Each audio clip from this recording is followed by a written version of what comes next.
इसे सुनकर ज़िंदगी की सारी टेंशन ख़त्म हो जाएगी।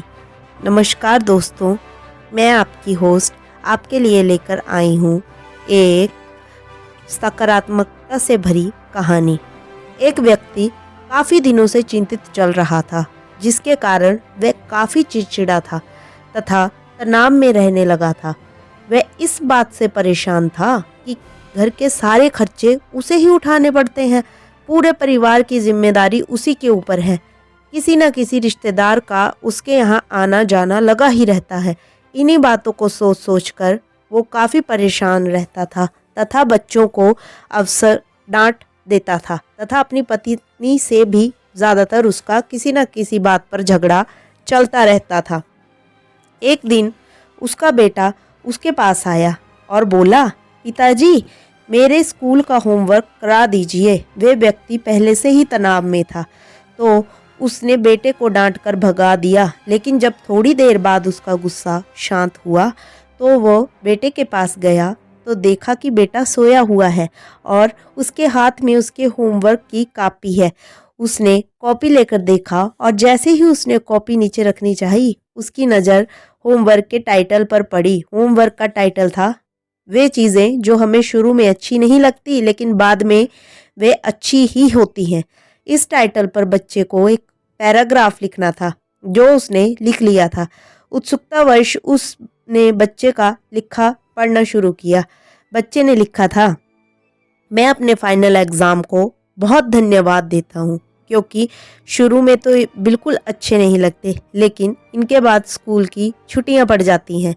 मैं खराब स्वाद वाली कड़वी दवाइयों को बहुत धन्यवाद देता हूँ, क्योंकि शुरू में तो कड़वी लगती हैं लेकिन ये मुझे बीमारी से ठीक करती हैं। मैं सुबह सुबह जगाने वाली उस अलार्म घड़ी को बहुत धन्यवाद देता हूँ, जो मुझे हर सुबह बताती है कि मैं जीवित हूँ। मैं ईश्वर को भी बहुत धन्यवाद देता हूँ, जिसने मुझे इतने अच्छे पिता दिए, क्योंकि उनकी डांट मुझे शुरू में तो बहुत बुरी लगती है, लेकिन वो मेरे लिए खिलौने लाते हैं, मुझे घुमाने ले जाते हैं और मुझे अच्छी अच्छी चीज़ें खिलाते हैं। और मुझे इस बात की खुशी है कि मेरे पास पिता है, क्योंकि मेरे दोस्त सोहन के तो पिता ही नहीं है। बच्चे का होमवर्क पढ़ने के बाद वे व्यक्ति जैसे अचानक नींद से जाग गया हो, उसकी सोच बदल सी गई।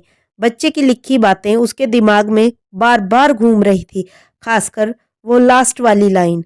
उसकी नींद उड़ गई थी। फिर वे व्यक्ति थोड़ा शांत होकर बैठा और उसने अपनी परेशानियों के बारे में सोचना शुरू किया। मुझे घर के सारे खर्चे उठाने पड़ते हैं, इसका मतलब है कि मेरे पास घर है और ईश्वर की कृपा से मैं उन लोगों से बेहतर स्थिति में हूँ जिनके पास घर नहीं है। मुझे पूरे परिवार की जिम्मेदारी उठानी पड़ती है, इसका मतलब है कि मेरा परिवार है, बीवी बच्चे हैं और ईश्वर की कृपा से मैं उन लोगों से ज़्यादा खुश नसीब हूँ जिनके पास परिवार नहीं है और दुनिया में वे बिल्कुल अकेले हैं। मेरे यहाँ कोई ना कोई मित्र या रिश्तेदार आता जाता रहता है, इसका मतलब है कि मेरी एक सामाजिक हैसियत है और मेरे पास मेरे सुख दुख में साथ देने वाले लोग हैं। हे भगवान, तेरा बहुत बहुत शुक्रिया, मुझे माफ़ करना, मैं तेरी कृपा को पहचान नहीं पाया। इसके बाद उसकी सोच एकदम से बदल गई। उसकी सारी परेशानी, सारी चिंता एकदम जैसे खत्म हो गई। वे एकदम से बदल गया। वह भागकर अपने बेटे के पास गया और सोते हुए बेटे को गोद में उठाकर उसके माथे को चूमने लगा और अपने बेटे को तथा ईश्वर को धन्यवाद देने लगा। हमारे सामने जो भी परेशानियां हैं, हम जब तक उनको नकारात्मक नज़रिए से देखते रहेंगे, तब तक हम परेशानियों से घिरे रहेंगे। लेकिन जैसे ही हम उन्हीं चीज़ों को, उन्हीं परिस्थितियों को सकारात्मक नज़रिए से देखेंगे, हमारी सोच एकदम से बदल जाएगी। हमारी सारी चिंताएं, सारी परेशानियां, सारे तनाव एकदम से ख़त्म हो जाएंगे और हमें मुश्किलों से निकलने के नए नए रास्ते दिखाई देने लगेंगे। धन्यवाद दोस्तों, अगर आपको हमारी ये सकारात्मकता से भरी कहानी पसंद आई हो तो इसे लाइक करें, चैनल को सब्सक्राइब करें और शेयर करें। शुभ रात्रि।